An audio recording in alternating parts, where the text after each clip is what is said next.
This poem was written by Heather Yonda for my grandparents. From the door of the haymow, I watch heat rise and wavy vapors off the hay's foolish architecture as its truck turns off Austin Road, down past grazing sheep, and arrives here where friends and neighbor kids have come to help. It's dark up here, humid, dusty, though craggy. Barnwood allows broken light to fall through below us. Bob nests one bale and another on the elevator. We watch as they clatter upward and fall to us. Pat passes bale to bale to our friend Steph. 7-year-old Jim and I struggle with our own. We fall among the hay and we laugh. We fall back to work, aware of the load's size and our agreement with the sun.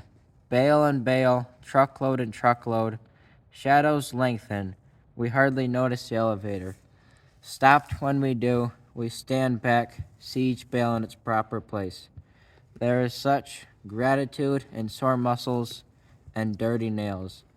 And working with others, night comes in loose sheaves at first. Darkness tied together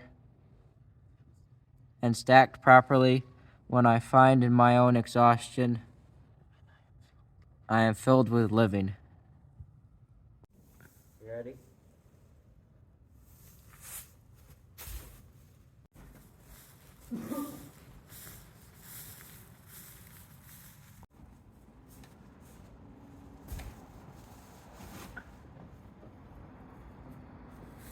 So I'm going to try and explain to you people how we make hay on our farm.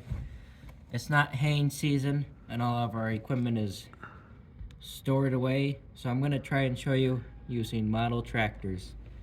The first step is to cut the hay. We use something called the hay bind, which cuts and conditions the hay. It goes through this roller that helps squeeze some moisture out, so it'll hopefully dry faster. And after you do that a while, then you gotta ted the hay. Now tedding, it fluffs the hay up and it turns it over so the other side can dry.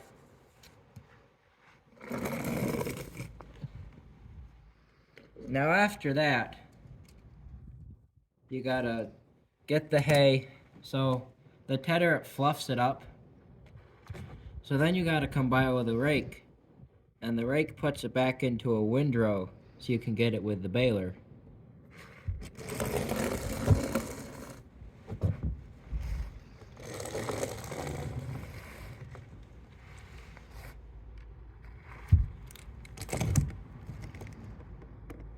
Now you gotta come by with the baler, which the baler makes it in.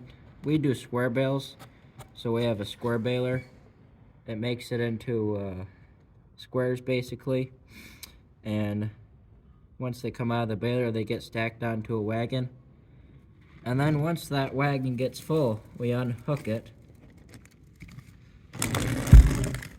Try not to lose your baler in the process. Then we come by with the pickup truck. We hook it up to the pickup truck, and then we drive it down. Try not to lose your wagon again. We drive down to the barn, where we would then unload into the haymow. I like haying because, well, first of all, I like driving tractors and all that kind of stuff, operating machinery. But I also think it's really important because hay is basically what our animals get at least 6 months out of the year, and it's a very important part of their diet. And if we did not make hay, first of all, our animals would starve, or we would have to buy hay, and then we'd go bankrupt every year. So it's kind of important that we spend all summer bouncing around on these old tractors trying to make hay and arguing with the sun. This is it. This is the hay field where we get all our hay from to feed and bed the animals all year long.